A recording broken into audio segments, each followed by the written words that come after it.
I'm glad you were able to be here and make use of that.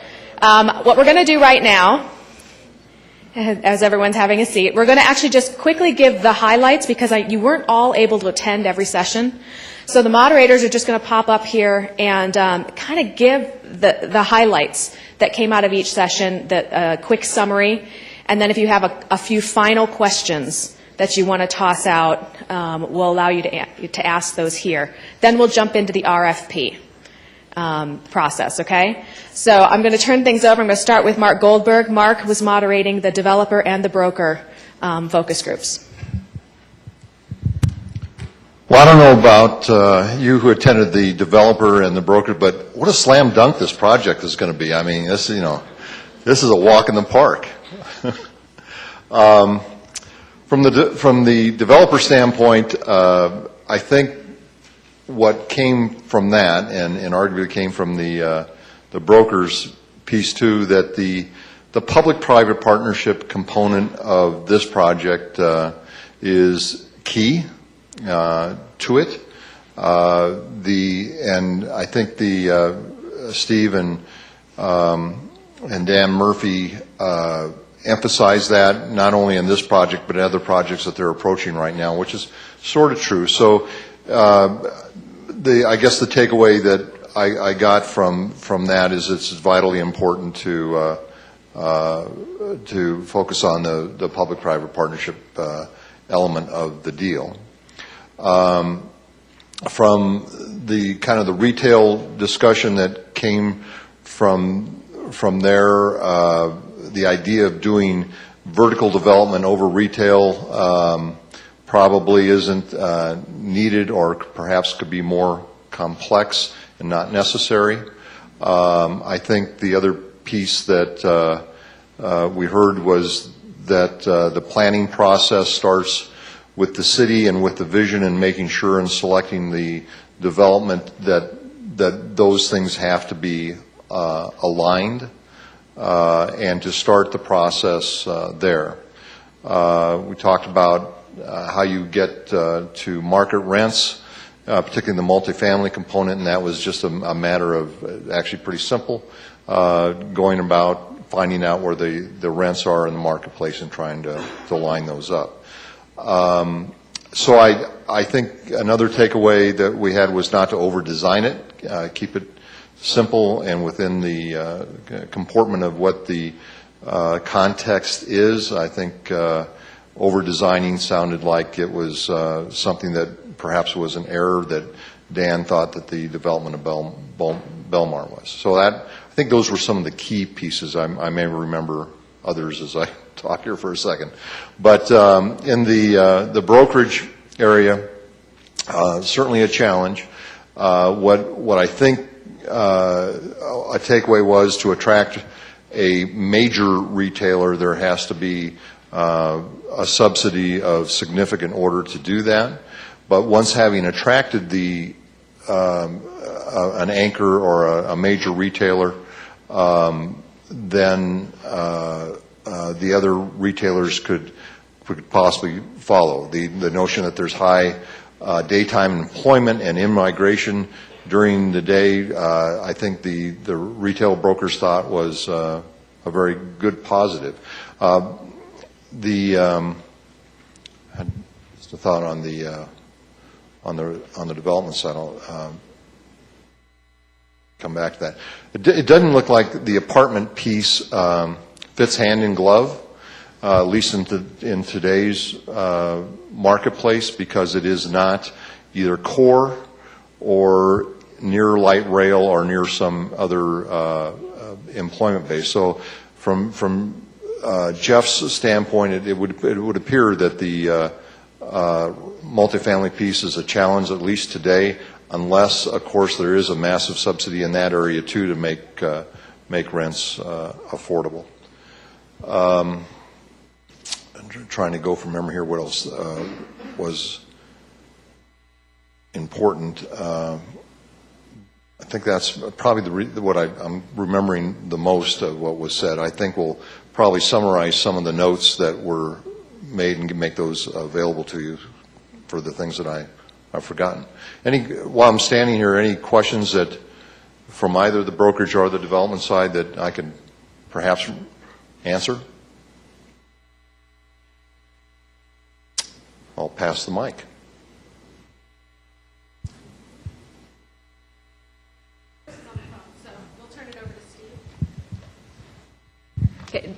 Jim Hayes had to actually go and do a tour for the judges. So instead, we've got Steve Timms. He's one of our planners here at the city who's going to recap the public-private partnerships. And luckily, I don't need to stand way up there because I'll be tall enough. So on the public-private partnership, just to reiterate what Mark said, I think this site, the consensus was that this site is going to be critical that the city already has control over it. And I think that's a key feature that was reiterated throughout these sessions, but specifically in the public-private partnership, how important that is for any potential development that occurs here. It's important as well for the city, in conjunction with the master developer, to craft a vision. The community has the vision, but keep it general enough. Don't over-prescribe it. That puts some limits on the development, et cetera, in the future. So that'll be important during the process. And by having the city as a partner, the urban renewal as a partner, it does open up a variety of financing tools that sometimes aren't available. And we had some speakers that went into depth on those, and I think we have some handouts that we're going to upload to the website to kind of go through what those specific examples were. But there are some creative financing that's available out there. We heard from several individuals that can be a tremendous asset for this site. And then there were some general questions, again, about just potential uses, the RFP process, should the city go and how they solicit, I guess, a master developer.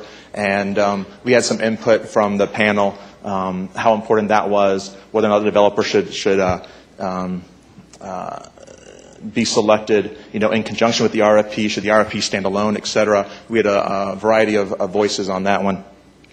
And then in terms of land use and densities, similar to what we've heard throughout, it really could go retail, it could go service, office, it could go residential, depending on the nature and the access and so forth. So I guess some similar themes were starting to emerge throughout. But there was that overall consensus, how important it is to have that public-private partnership, how that'll be instrumental and key throughout, and creativity, especially in these tough times, are going to be needed to help this project. So. Thank you. Okay, now we'll turn it over to Chris Kramer. And I'm not going to go up there either just because I'm lazy. I'm not tall, but so the design discipline workshop that we had a great panel. Talked a lot about the strengths and weaknesses that existed on the site from an infrastructure perspective. We actually started off with talking about some of the challenges, and there was pretty clear consensus that access to the site represented the biggest challenge for developing this property, especially for retail. The idea was that for large-scale retail to work, regional draw retail, there's probably going to need to be some redesign work done for the interface between the site and US 85 Highway 2, which carries a pretty big price tag. So that represents a real challenge for that particular direction of a potential redevelopment site. I heard it phrased that in the panel, it was said that sometimes with infill developments, it's seen as a lot of the infrastructure is already there. You're just sort of plugging in. But in this particular site, because of some of the access challenges, it's not quite that easy. And so you do have to think about actually making that a part of your project, those infrastructure elements. Talked about some of the strengths, and certainly the city involvement and the city owning the land was listed as a strength that provides a lot of predictability. That's certainly a theme that seems to be emerging from all the panels. That seems to be a real positive for the project that not a lot of other projects have going for it. The good news with the site from the surrounding area and what that may mean from a land use perspective is, there's an existing market. You're going to be able to do a lot of good research. The bad news is there's an existing market, and there's going to be a lot of people there who are going to have a lot of opinions about what can and can't go there. So the political context can present some challenges. As we talked about it, you could almost start to think that maybe a certain idea or concept would start to emerge and challenges with other ones would start to result in some of them falling away. But in our panel, it actually started coming out that there's maybe more than one way to go, depending on how you want to do it. We started talking about maybe there's a low-density plan where you didn't actually have to re-engineer and rebuild the interchange with 6 and 85. And so you would have a more lower-profile development, neighborhood retail as opposed to regional retail, and lower-density residential, that type of mixed-use development. The other idea that we talked about was that maybe there's a higher intensity solution that would work, but if you did that, you might need to go a lot higher and sort of force that density to allow you to get the kind of returns that you would need to be able to pay for some of those infrastructure improvements. We actually also talked about the infield, the racetrack infield, and whether or not what that actually meant from a facility and if it should be kept. And the overall guidance, I think, for your teams as you go back is that facility is certainly some of the residents have expressed a desire to keep that facility. And so you'll have to evaluate at what cost does that, keeping that infield, and what does it look like? What's it going to, what's it going to do within the context of the project? And how does that work within the financial model that you have? We talked about that the site probably needs some sort of a connection, some sort of element that ties it to its past, especially the racetrack past. But does it have to be that specific element? Maybe, maybe not. That'll be part of the puzzle that you guys get to figure out in your bids. So overall, from an infrastructure perspective, the access is going to be the biggest challenge. The drainage is pretty good. The site is pretty much paved all the way over. So if you add any kind of new development that has any kind of pervious landscaping or anything, you're going to improve the drainage. So that's good news, actually. So the drainage is good. So again, I would say the infrastructure is the biggest challenge. City owning it is a positive, and the drainage is in decent shape. And for my panel members, I see all my panel members are still here. Anything else that we missed? No? Yes, we actually talked a lot about phasing in that, especially as it related to retail. And that theme started to emerge in the developer panel that, a lot of times when you have they talked about Belmar, when you have a retail element up front, sometimes you have to have 90% of your infrastructure in place with phase one. And maybe some of those other approaches, those other themes, other land uses might not require that upfront capital. So residential developments, more of the employment job-based approaches, those may not require 90% of your street network to be in on day one. So that was another key message that we talked about, and that differentiated the retail from some of the other land uses. So with that, any other? No? Yes? So the demolition costs, do we have a cap our demolition costs, or are we waiting for that? Because we're going to have to build that into our public models. I will. We are in the process of getting some information on that. We're in the middle of that process, and I think as we get to a point where we're able to provide some better assumptions of what you need to include, I think the plan is to upload those to the website at that point. No, the plan is not to upload those to the website. Darren, would you like to? Darren Sterling, our city engineer, is the project manager for the demolition, so I will let him discuss that issue.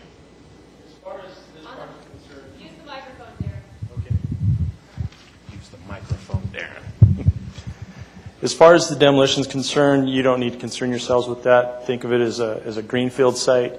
We're going to be taking down the building here later on this year and into the fall. And so none of those costs are anything that you have to concern yourselves with. Sure.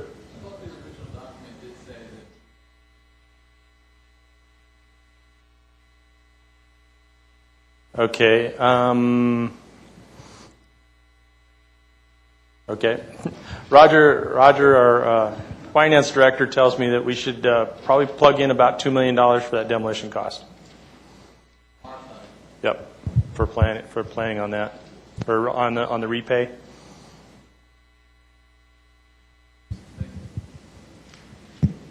Other questions?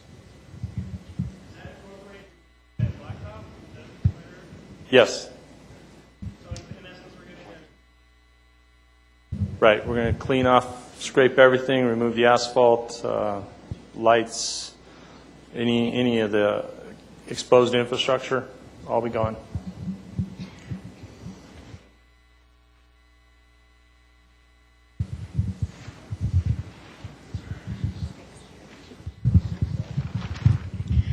And last up is Roger Tinklenberg. He's our finance director here for the city, and he moderated the capital markets for those who weren't in that room.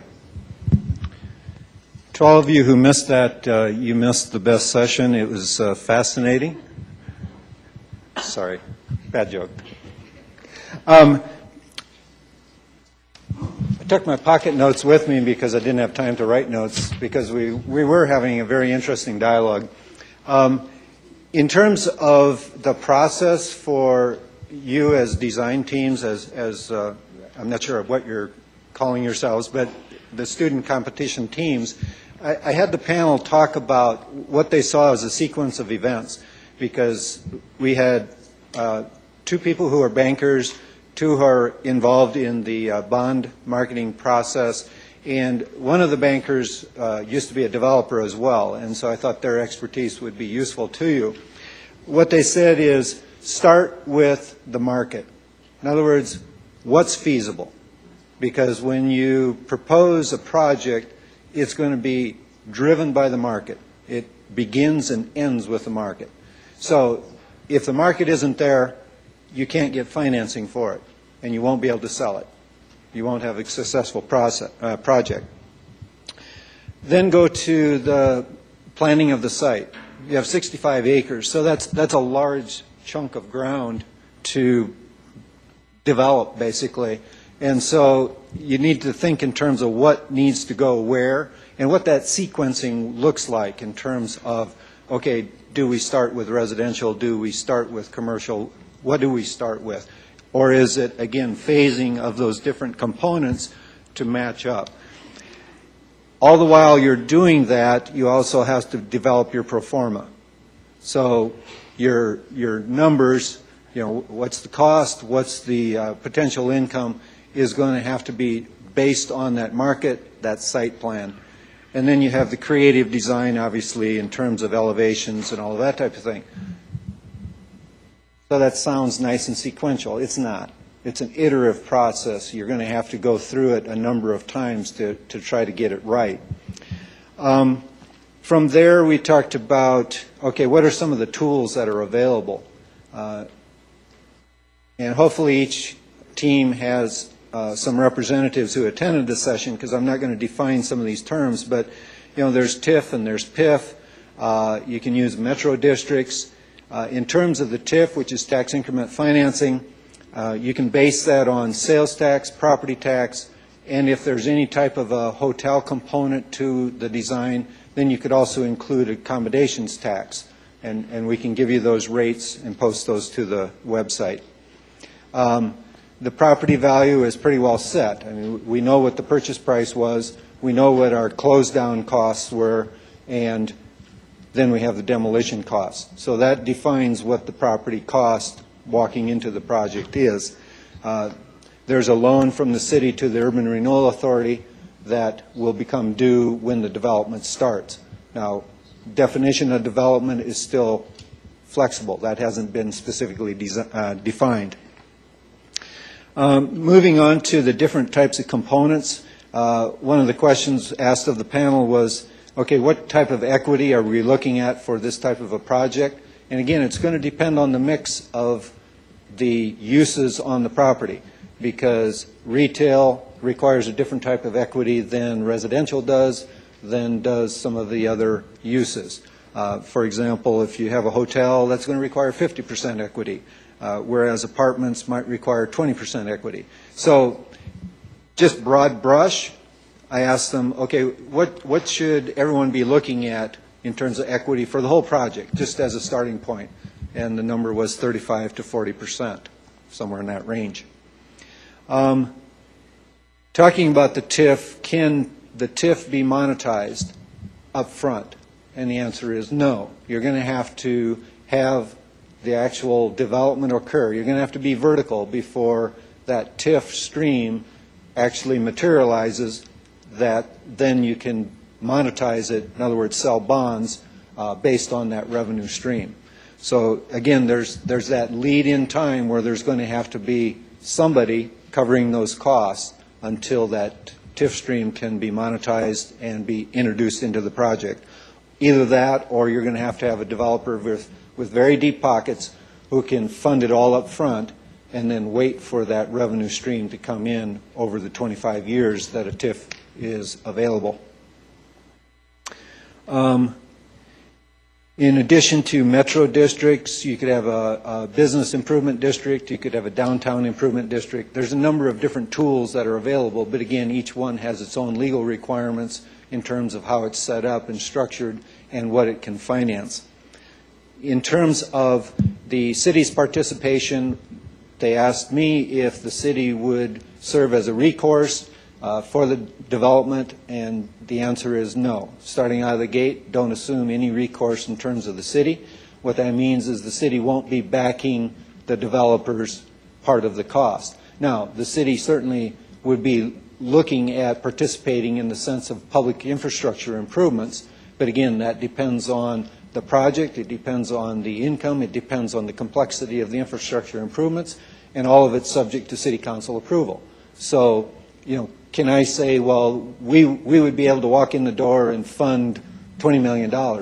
I can't say that because it, again, will depend on the project and it all is subject to city council approval. So it has to be a plan that's defensible, has to be basically showing a return to the city as well.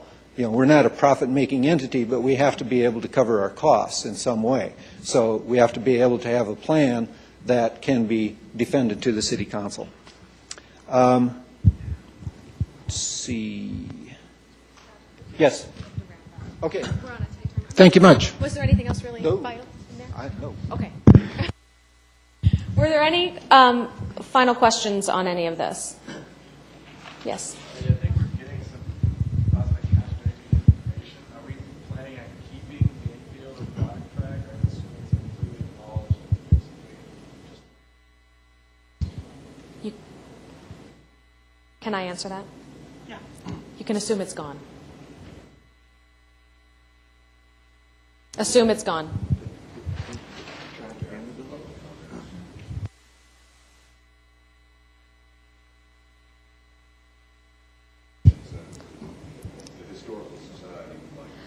The public, something very important to keep in mind is the public comments are just that, it's their opinion.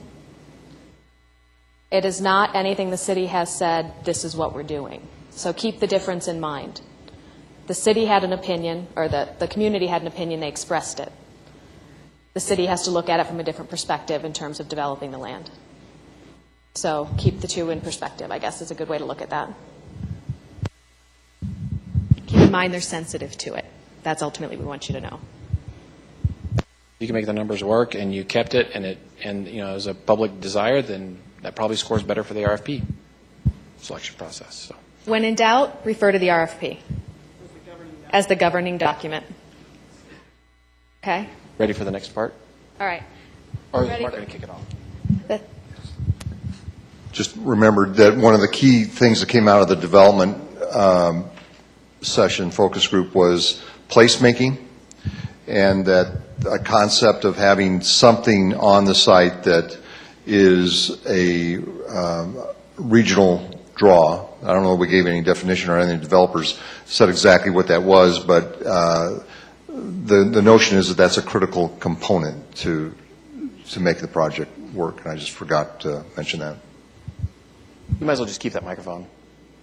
That way, if anybody on the staff that needs to use it to help out. We're going to move on now to the RFP, so Chris Kramer will walk you through that process. So we are to the part of the day. This is going to act like something that's called an RFP pre-bid meeting. So for the students, how many of you are familiar with an RFP process and what's involved with that? Or how many of you have ever participated in a pre-bid meeting? One. That's actually one more than I would have expected. So normally when a city goes out for an RFP like this, they're held to a pretty high standard on how they perform this process. And for public transparency reasons, often you don't want to necessarily provide an unlevel playing field for any particular person who's providing a bid on a project. So there's a lot of rules in place to ensure that everybody has an equal shot. And one of the ways you go about doing this is how do you answer questions that come up regarding what the project's about, any follow-up questions. So often if a potential bidder has a question on an RFP and they submit that, the public agency has a requirement to let every potential applicant know about that question and what our answer was to ensure that level playing field. So one of the specific ways of doing that is this pre-bid meeting, and that's really what we're going to try and have today is a pretty close proximity to a typical RFP pre-bid meeting. And the way that's going to work is I'll sort of walk you through project description and most importantly the objectives, and then we have a team available just like we would in a normal RFP pre-bid meeting that are available to answer some questions. We don't have a ton of time. Where's Julie? I think we have until, how long do we have? No, but it's 15 for this part. So we only have 15 minutes for this portion, and then we move on to the next section of the agenda. So everybody's got a copy of the RFP, correct? Normally in a pre-bid meeting, I would actually probably spend a lot of time talking about site. We've spent a lot of time doing that already, starting with the keynote, so I'm actually going to sort of skim or maybe skip some of those sections. Again, 65 acres, former dog track facility, actually started in the 40s, and as gambling began to go to other places, the dog track started losing numbers, and it eventually closed in 2007. The city purchased the property in 2011. And started this process that we're here for today. What we have here today are 5 teams that have basically cleared an initial screening. So the 5 teams we have here today, congratulations. You're already past the first step. You are the most qualified teams to be able to apply to become a master developer in a public-private partnership. So that's what this RFP is for a master developer in a public-private partnership configuration. That actually has a lot of information contained within that statement. There's a lot of information there. The project itself is. I don't think I need to go through timelines, right? You guys have all that stuff down. It kind of corresponds to your semester. So I'm not going to go through that.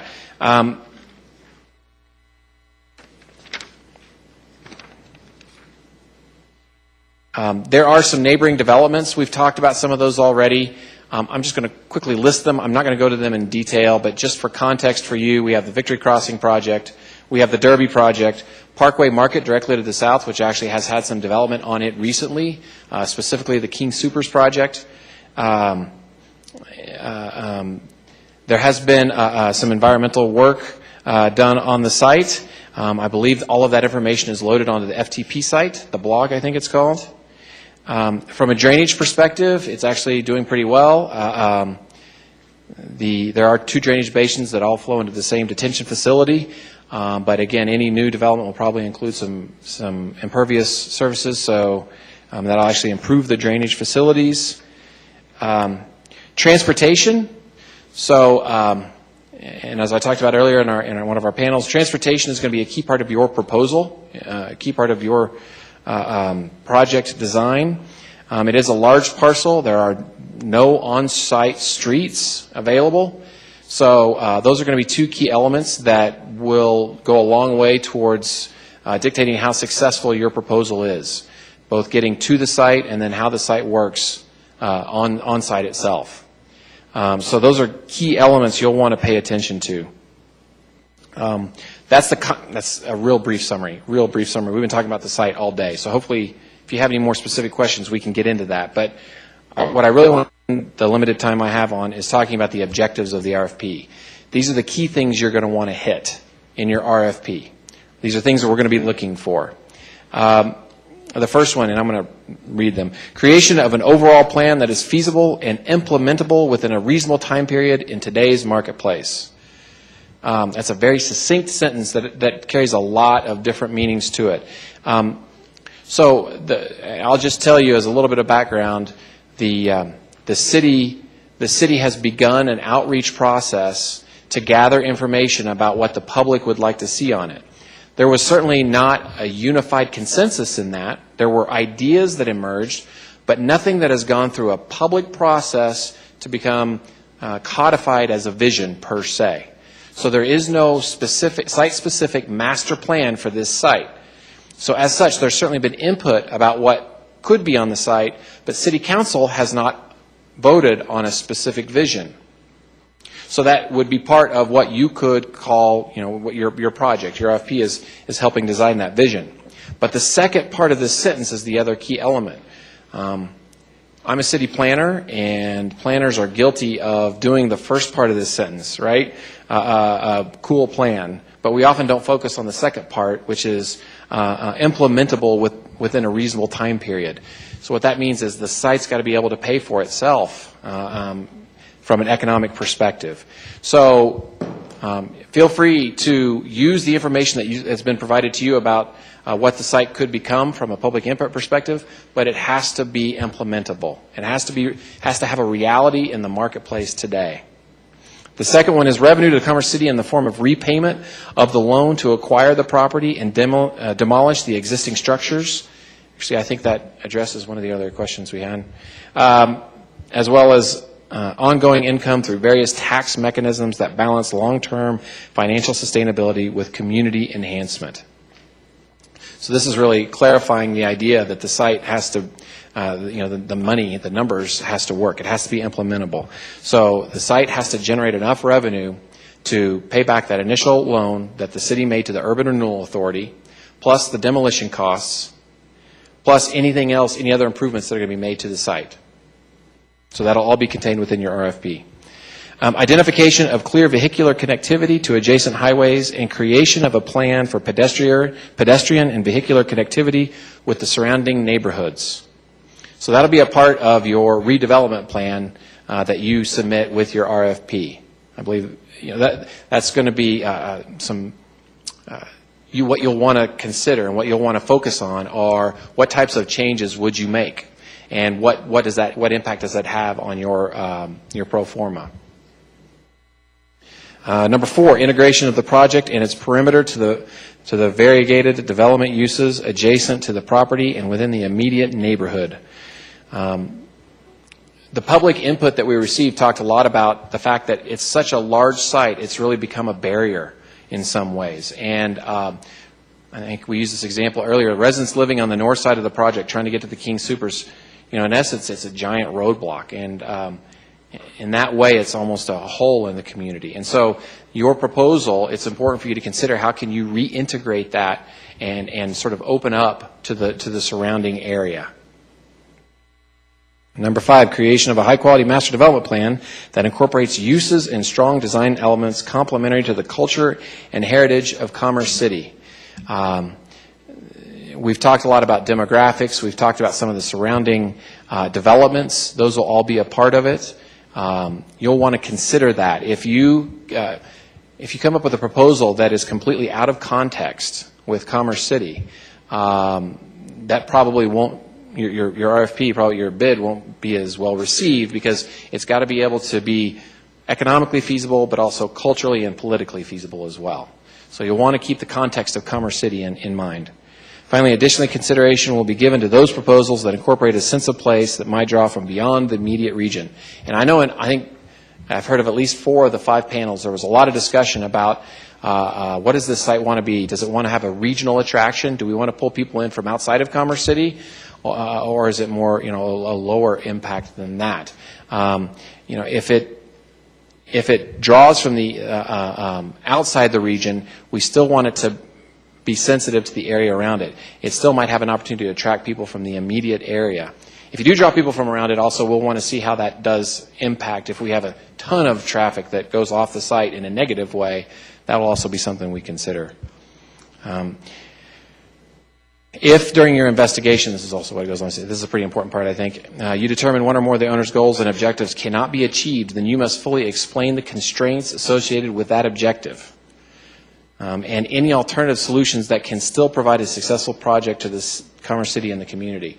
So these are the objectives we set out. If you can't achieve these for some reason, if there's one of these that you're having a hard time meeting and you just, the numbers don't work out or for whatever reason, that's probably going to hopefully be a last resort for you. But if you do that, you'll want to explain why you did that and how you're achieving some of these other goals through other means. Does that make sense? So with that, how much time do I have left? How much time do we have left? 2 minutes. Questions? I won't waste any time. Yes?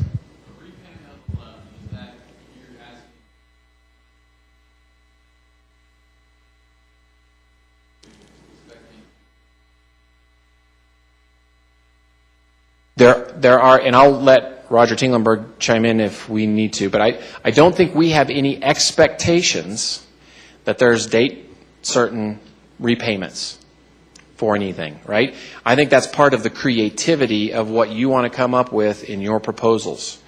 It's a puzzle at this point. And so every time you increase this side of your plan, you may be decreasing the other. If you have some plan that has a great design and a sense of place, it may have a longer payback period.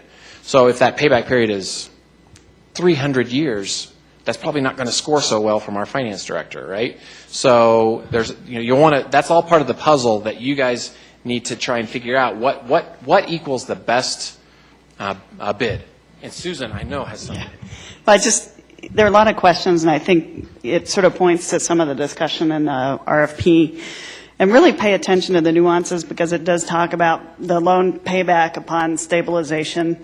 And I think that's what Chris is talking about is there's flexibility in terms of thinking about that in the stabilization there. I know there's some questions about demolition costs and how that's outlined in here. The RFP very much clearly states you're getting a free and clear site and the stadium is going to be demolished. So unless there's an issued statement from the RFP process that says, hey, we've just heard some new news and the city wants to keep the stadium, then that's going to be the governing document. You're going to read stuff in focus groups that say demolish or keep the stadium. You're going to read public comment, and I think that's part of the challenge of these public processes is balancing what you hear in the public dialogue with what you can read and find available, accessible. And so some of these questions were very much contemplated in the structure of the language. If you need clarification because it's not giving you enough direction, let us know. But we tried to show you the flexibility in some of the paths in what's drafted in the RFP.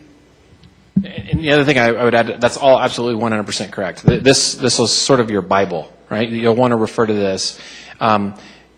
If within this, there should be latitude for you, though. There should be some flexibility for you to come up with different approaches to achieve the goals, the objectives, the 6 objectives we have here. So some of the things we may not lay out for you exactly, and that's part of where your ability and your creativity comes into play. And there's another question back there. No, I was just trying to, clarification. So our basis in the property is $6 million. I'm looking at Roger.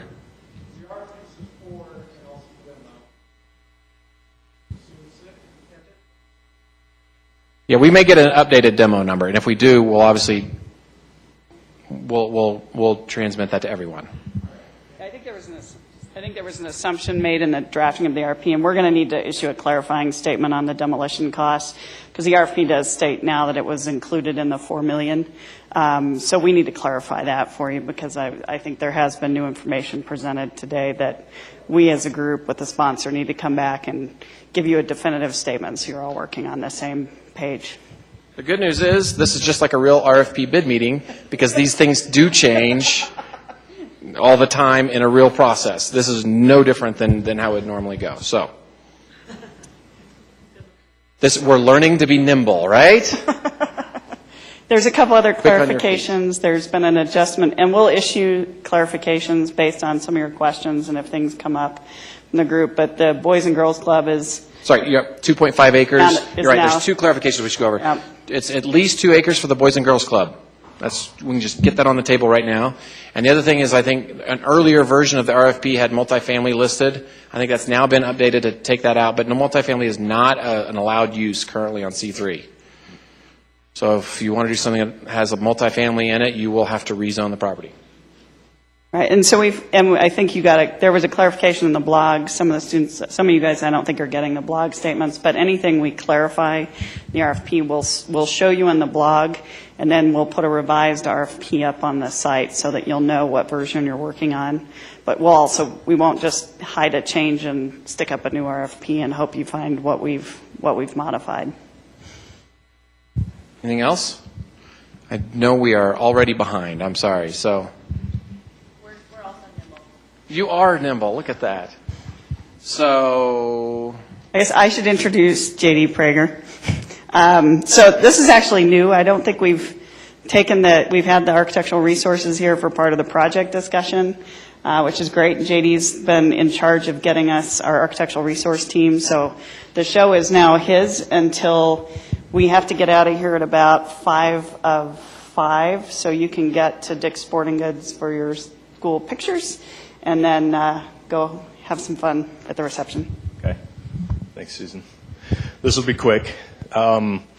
First, I'd be remiss if I didn't thank my wonderful committee for doing the hard work in getting the architectural resources signed up this year. As you guys can imagine, it's kind of still a tough time for the architectural resources. So I'm an architect myself, so I know. And thank you to the architectural resources for agreeing to be a part of this. It's you guys are what really helped us set this program apart and make it a great experience for all the students. So with that, I'd like to first introduce any architectural resources that are here with us in the audience and pair you with your committee liaison. You're going to have each resource will have a liaison that they can call if anything comes up, you have questions, things like that. So is Lynn Moore or Joe Lear here? Okay. Joe, so Deidre is your liaison. Joe's with Davis Partnership. Tom Wirtz, great, with RNL. You're also with Deidre. Ken Harshman is here with Gray Wolf. Sarah Tasnowski will be your liaison. Is Chris Carvello? You make it? Nope. He'll be with Heath. Rick Peterson. There's Rick. I will be your liaison, so Deidre will give you your welcome packet. So included in your welcome packet is basically the information that's available on the FTP site, but wanted to give you something that you could take away today to kind of get familiar. I'm not going to run through all of the documents. It would take too long, but I want to just kind of briefly tell you what is in the packet and what you'll be able to find on the FTP site. So there's an index of competition materials, basically what you can find on the FTP site, and you can get on that. If we have time, we're going to do oh, you're already there. Okay. So that's what it looks like. And that's where you can find all the info. There's also the responsibilities document, which you've all received, which outlines your sort of guidelines, the rules, if you will, for the challenge. And then there's a process checklist that's basically information gathered from years past, some things, lessons learned, that kind of thing, that will help you guide the process with your student team. And then there's also instructions for accessing the FTP site and instructions for accessing and using the blog. The blog will be used, I think everyone may be familiar with it already, but it will be used for all communication. So whenever there's an email, a question or something that's been submitted, that it will automatically go out to everyone who has subscribed to that blog. So that's an important point. There needs to be one person from each architectural resource who subscribes to the blog so that you get that information when it's automatically disseminated from the website. And then finally, there are examples of graphics from previous years, just to give you an idea of, what people have done in the past and kind of the expectation for the graphic deliverables. So, speaking of the graphic deliverables, this is kind of a sticking point, and we want to make sure that everyone knows that you are to follow the rules that are established in the guidelines, because sometimes in years past there's been a perception that a particular architectural resource goes above and beyond, and so it might tip the hand towards one team over another. We're going to take a good hard look at that this year and make sure that everyone is really following the guidelines and that you're not going above and beyond. It's very important for the architectural resources to realize that if your student team is asking you to do more, you have to be the one who sort of pulls the reins and says, we can't do that because you risk being disqualified. Let's see. As you have your first meeting, I think it's very important for you to establish your schedule, your meeting schedule, how often you're going to meet with the team, the time of day that you're going to meet, how long, things like that. That is up to you, each individual team. You can determine how best to accomplish your interactions with your architectural resources. However, do not abuse their time. I mean, everyone realizes that these are working professionals and they have jobs too. They're basically donating their time to help you. So, please respect their time and stick to agendas. When you are at their office, you're there for business, and get right down to it. Let's see, architectural resources. I think you're all up to speed on your either your stipend or a table at the event. I believe everyone at this point has chosen to have a table at the event, which is great. I think that's a great benefit of being a part of the program. So let's see, what have I left off here? Final drawings. After the student teams submit your final drawings, well, let me back up a sec. You should also establish a deadline for the architectural resource that's sort of a pencils down deadline, so that from that point forward, the architectural resource is just helping you to get to those final graphic deliverables that get submitted for the judging. Now, those graphic deliverables can be enhanced between that. I think there's a week. Is that correct, Morgan? There's a week between the time you submit and the time of the actual event. You can enhance those however you see fit. However, you can't use the architectural resource to do that. Once they have had their pencils down deadline, they're done, and you can take the graphic deliverables from there and enhance them for the final event. One point on that is that the graphics really play no part in the judging. You're going to be judged on your ideas and all the things that Chris was just talking about with the pro forma and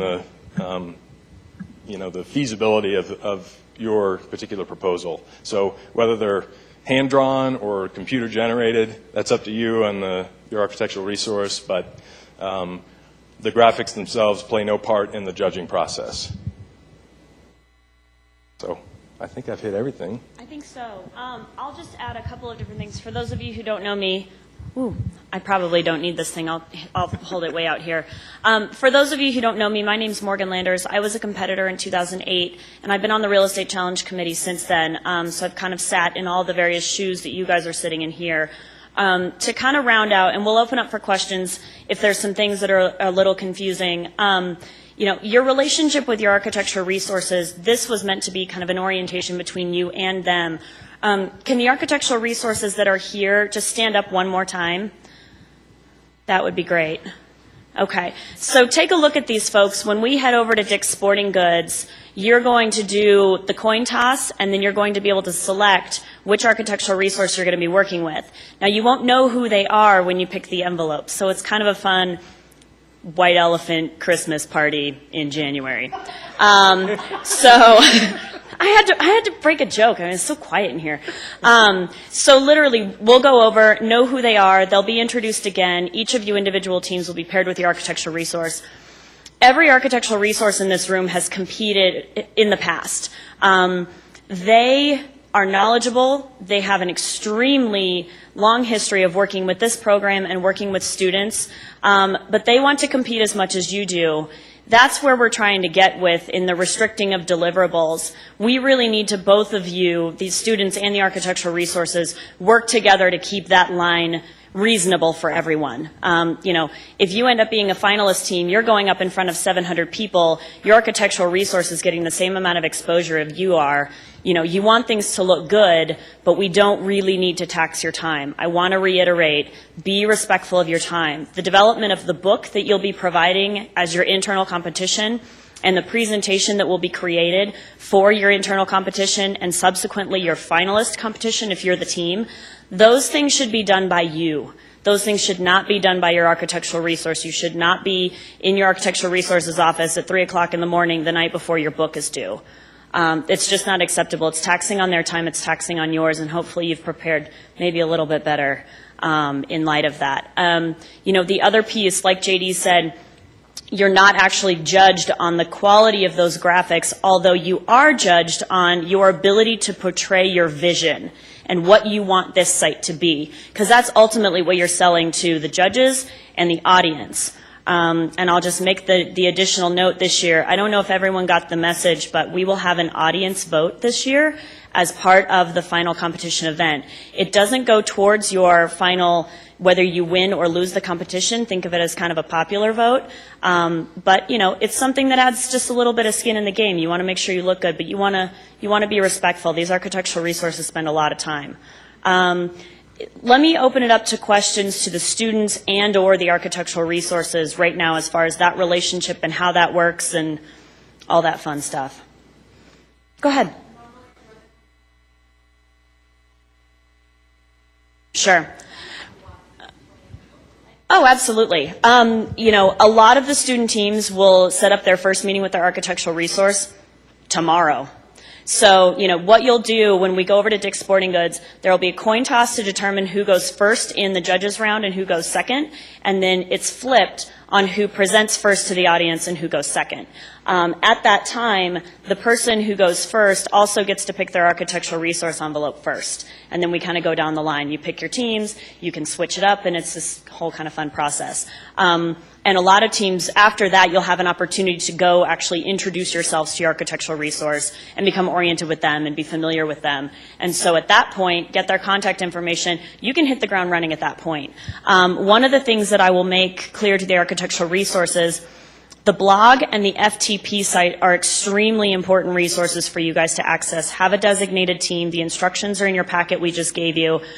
There's CAD files. There's other supportive documentation on that FTP site that you're going to want to have sooner rather than later. We've tried to do a much better job this year in getting you that information up front rather than waiting until a couple weeks into the competition before getting you that information. So that's going to be a big one to have. And then, it's upon the student teams to drive this process.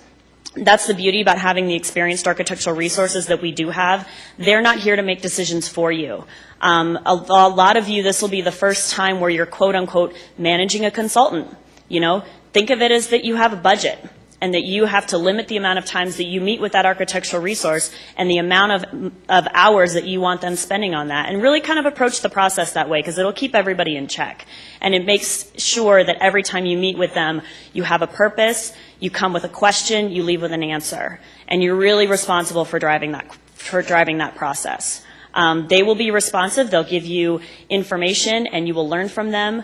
But you guys are ultimately the decision makers as you run through that. Meeting with them periodically, and think about strategically placing your meetings when you're coming up on your FAQ periods. your question submittal periods. Make sure that you guys have touch base and really, you have to think strategically because of the structure of the Q&A this year when you ask your questions and what those questions are. And then think strategically about when you ask those questions when you have one-on-one meetings with the city representatives.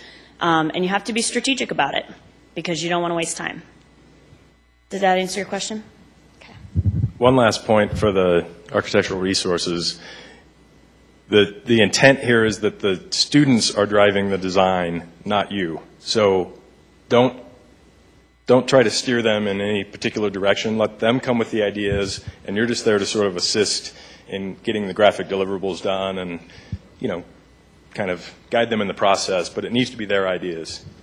So do you guys think it would be beneficial to run through accessing the FTP site and the blog? I mean, it's 2012, right? Everyone pretty much knows how to do that, so, okay.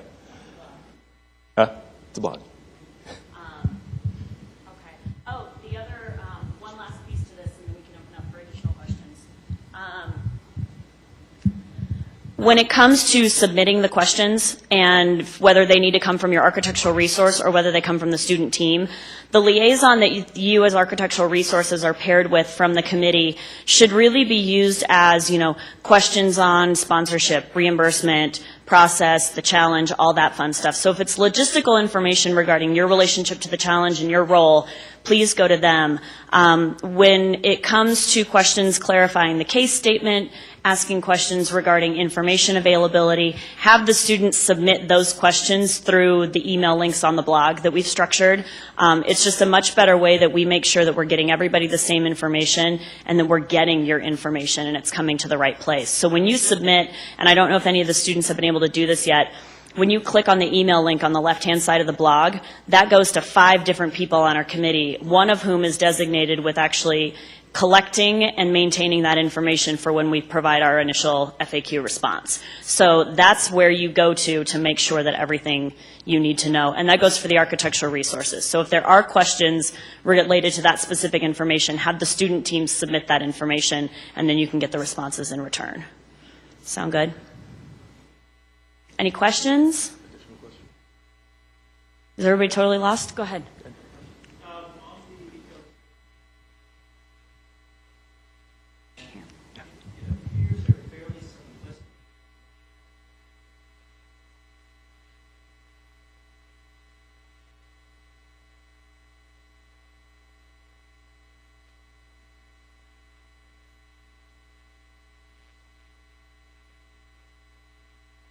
I think that's probably a fair statement. I think, when we look at the example graphics and what we've provided, consider that your baseline. We wanted to make sure that we provided at a minimum, this is what you need to be providing to the students from site planning perspective, massing diagrams if you choose to do so. I will tell you that last year, the DU teams did a lot more kind of soft hand rendering type things that weren't as specific and detailed as the CU teams, and they paired up very well next to each other. So it's the concept that you guys will have to kind of come to that happy medium of how much time you can spend into something, how much detail you want to put forth. I think everyone can recognize in this room that if you put up just a massing diagram that's a blue square, you want your firm to show better than that you can provide product better than that. And we recognize that, but we just want to make sure that you're keeping it at, a minimum that's doable for everyone at the table and keeping it, monitored at that point. And we'll continue to check in with the architectural resources and just see how people are doing to make sure that that's a process that's unfolding properly. Did that answer your question? Kind of?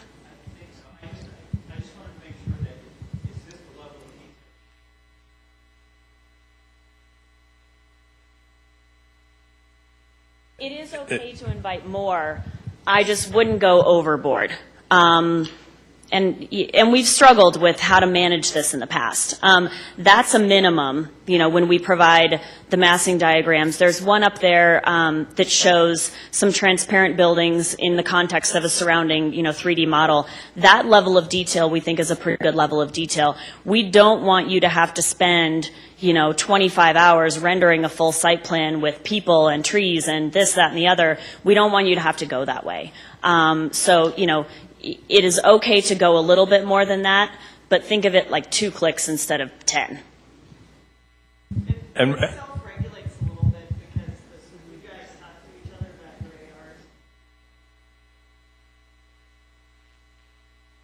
ARs.